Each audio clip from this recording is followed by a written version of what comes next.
kaiganda sa atin lahat, Luzon, Visayas at Mindanao. Kasalukuyan mga kababayan ko, narito tayo sa may bandang Magallanes.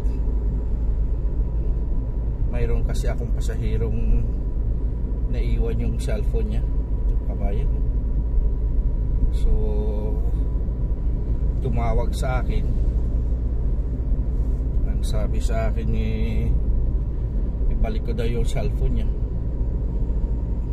Kabayan, ito napakaraming beses ko nang nasabi sa mga viewers ko na napakarami ko nang naibabalik na cellphone sa may mga may-ari, kumbaga. So ito,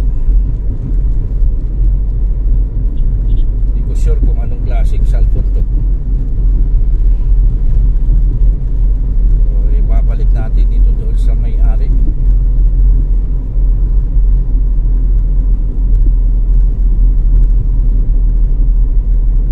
Doon banda sa may Ortigas.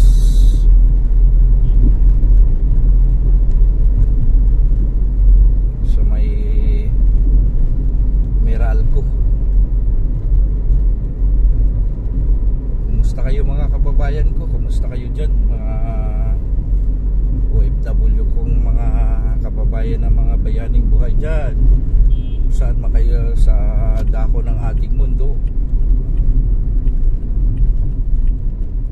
Kumusta po kayo dyan? Ingat kayo dyan mga kabayan. Dyan sa Canada, Australia, US, mga kababayan natin sa Saudi Arabia, sa lahat ng mga lugar na maraming mga Pilipino, mga OFW natin ng mga bayan, mga kabayan natin ng mga OFW, mga seaman. Kumusta po kayo, sir? Madam, kumusta po kayo?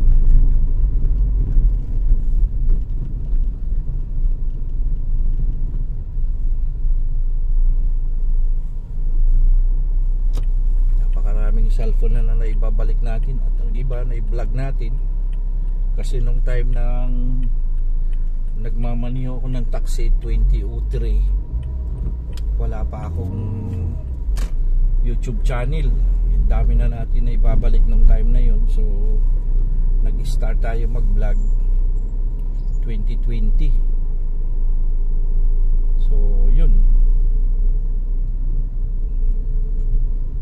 hindi lang 7 beses tayo nagbalik ng mga cellphone. Ito siguro, ito pang 8 beses ko na ito na ibabalik, kabayan.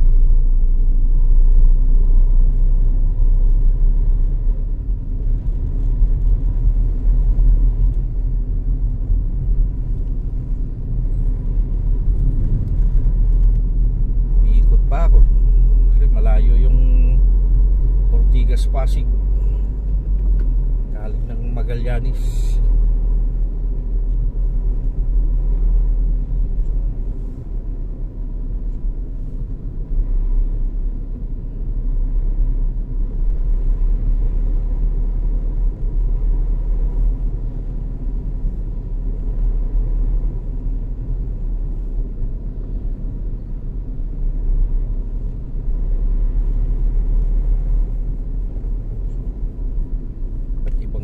Cellphone na iiwanan.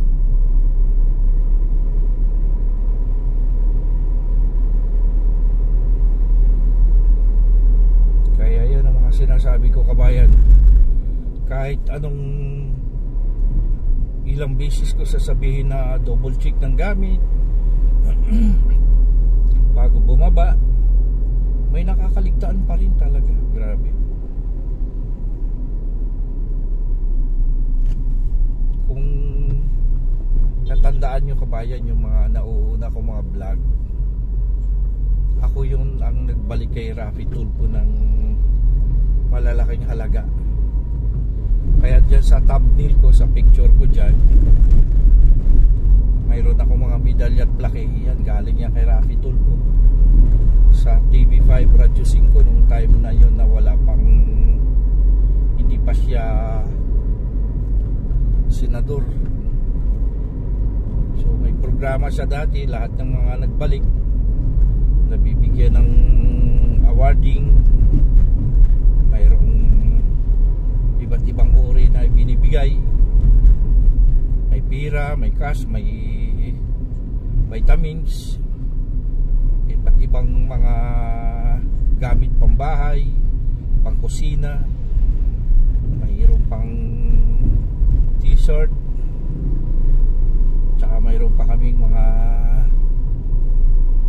medalya at plaque, kabayan, no? So dalawang beses ako nabigyan ng medalya at plaque, tsaka isang certificate of appreciation, dahil yung huli kong naibabalik hindi na claim.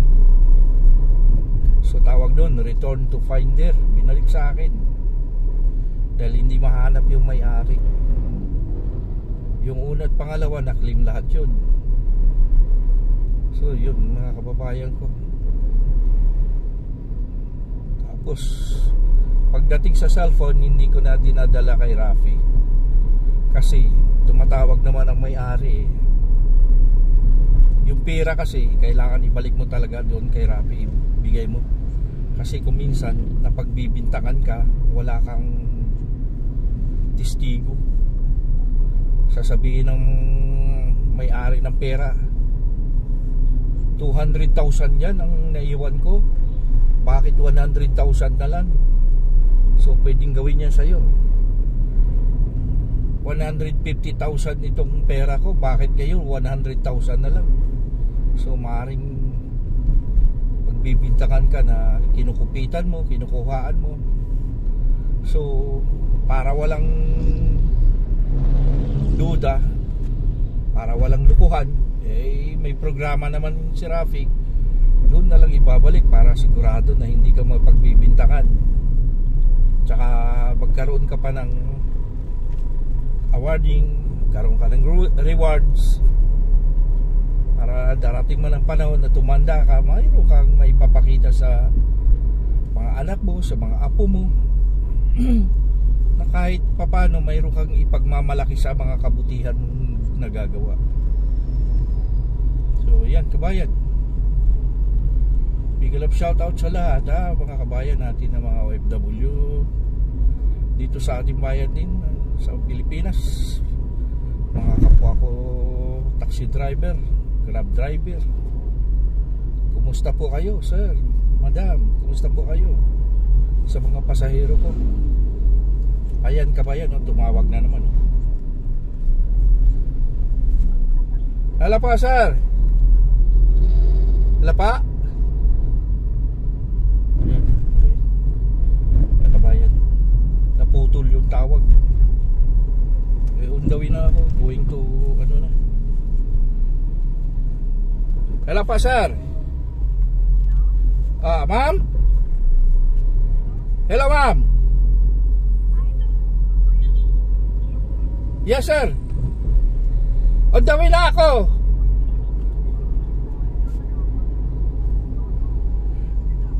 Yes sir, yes sir.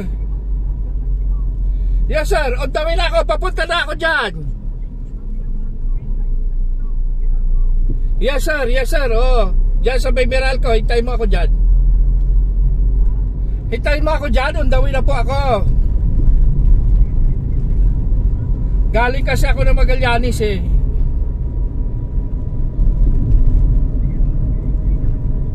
Oh, hintayin mo ako dyan. Sandali na lang ito ha, sandali na lang ito. Hala po. Nako po, ayan kabayan, no? Nagmamadali na.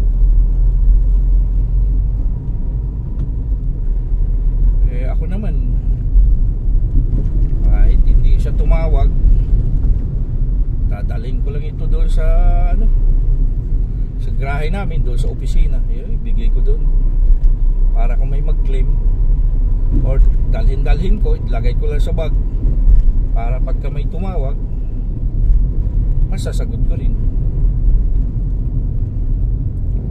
tapos may babalik ko na kaagad. Kaya mga kabayan,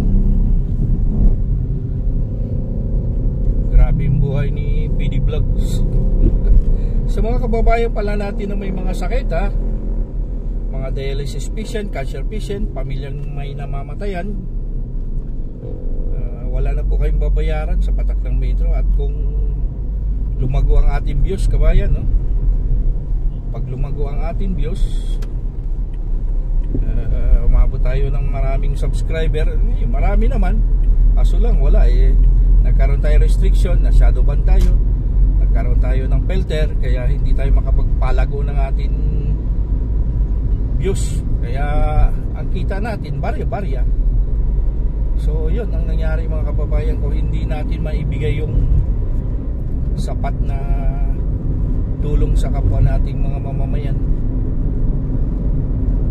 Kasi ang gusto ko sana, lahat ng may sakit, maliban sa wala nang babayaran ng patak ng metro, mayroon pang 5 kilong bigas. Pagbaba nila, may bibigay ko yung 5 kilong bigas. Kung dumami yung aking mga subscriber at mga viewers, nakaya na natin bumili ng sako-sakong bigas, may mga pangako tayong hindi dapat labagin, hindi natin dapat anong tawag yan, paltusin. Kailangan talaga dapat tuparin. So yan mga kabayan, siguro hanggang dito na lang. Masyadong nang mahaba ang aking mga pag-upload ng video mga kabayan. So undawin na ako doon sa may-ari. Ayan, tumawag na yung babae, tumawag din, yung isang lalaki may-ari din. So yan kabayan, ibigay ko na lang yan doon. Hanggang dito na lang. Maraming salamat sa lahat ng mga sumusubaybay sa akin mga pag-upload ng video. Sana mapapanood nyo. Kung hindi labag sa kalooban nyo, subscribe nyo ako. Kung labag naman ito, like and share mga kabayan. Okay na yan kay PD Vlogs. Maraming salamat. Bye bye. Lord Jesus Christ, I love you.